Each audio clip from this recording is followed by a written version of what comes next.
Good morning, students. Welcome to another interesting class. And today we'll be discussing another fundamental topic in research. And this course is for Mass 303, which is communication research. And today we'll be looking at another interesting, topic in research. And what is our topic of discussion today? We'll be looking at guidelines for citation and reference formation. Now, referencing is fundamental in academic writing. When you're conducting your research, you need to, reference your source, where you get your information. And we have different typologies or types of, referencing. We have the ML, we have the Chicago, we have the Harvard, and we even have the APA, which is the American Psychological Association style of referencing. And most of the institutions, always use the APA. And that informs, our focus of discussion today, which will be looking at the APA style of referencing and some of the notable changes. Because we have the 6th edition, we have the 5th edition, we have the 7th edition. So our concern is on the 7th edition, which is the latest version of the APA style.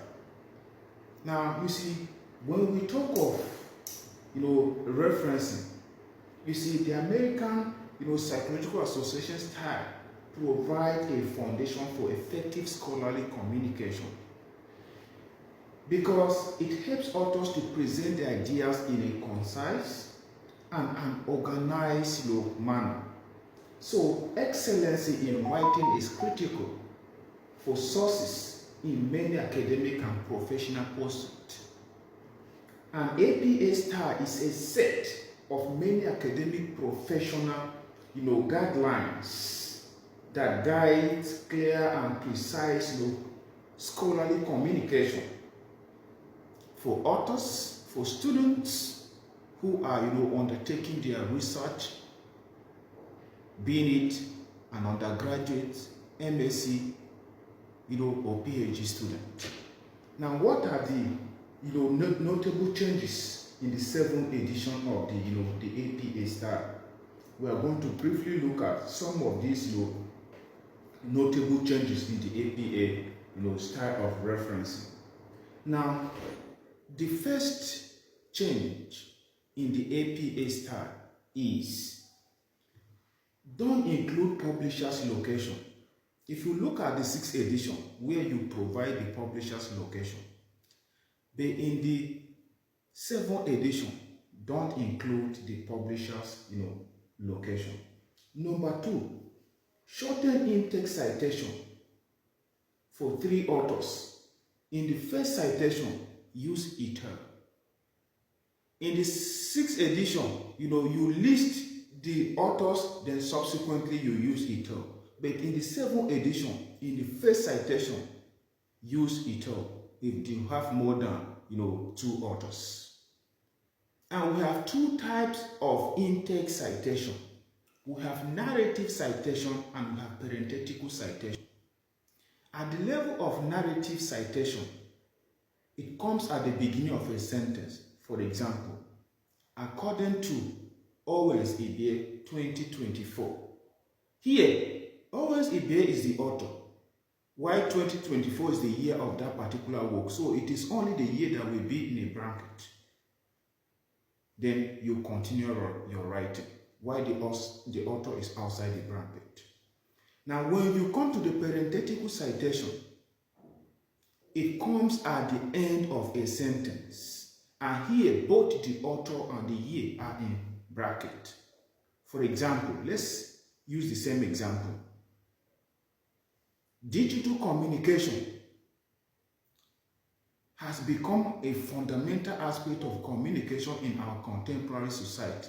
And this statement perhaps is gotten from Owen Ibie, 2024. Now, at the parenthetical citation, you open your bracket, you put OSEB 2024, and you close your bracket. And if there are two authors, you use the ampersand sign, that stylish and sign. But at the level of narrative, you use the normal and, which is AND. So these are the two differences in the in-text citation. We have two types of in-text citation, the narrative and the parenthetical citation, and you must adhere to them strictly when you are writing. Now, another difference in the changes in the 7th edition is, you include up to 20 authors in the referencing. If you have 20 authors in the reference, at the reference list, make sure you list all of them up to 20, if they are up to 20. So you must also list all of them, let them appear at the reference list. Now, we also, in the 7th edition, you format your DOI, which is, direct object identifier. You format it with a URL. So you don't include this one, you format it with and you delete the DOI. You only leave the URL in the reference list. Another changes is that don't include retrieve. When you have an online publication, and when you are referencing it, sometimes, don't include the retrieve. That is only applied to 6th edition. You don't use that in 7th edition. Another one changes is don't include the format, platform, or device from ebooks, like the Kindle version. Don't include that. Eliminate it at the reference list. Now, use singular they as a gender neutral pronoun. E.g., a researcher's career depends on how often is cited. Use they in place of he or she. Right. That is in the 7th edition of the APA. Another thing is changes is use descriptive phrases instead of labels. E.g., adjective as noun. Use people living in poverty. That is descriptive phrase. Another thing is use exact age range. Don't say broad categories. Use 60 to 70 years old, which is more specific than having a kind of broad categories. Another changes is for more flexibility in front choices.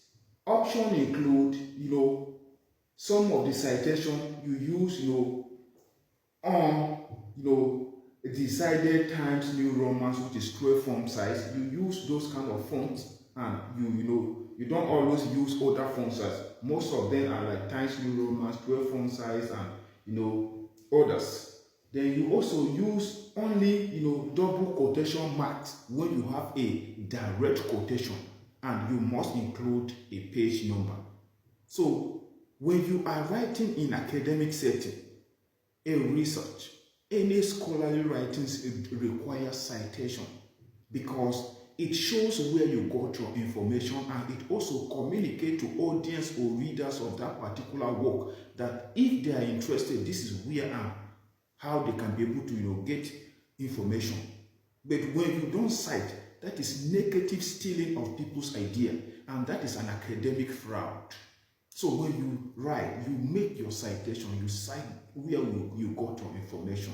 So don't just write without citation, right? So when you are writing, be citing your sources, and always use current, sources where, they are able to bridge the gap within the context of the existing literature in that particular area you are writing.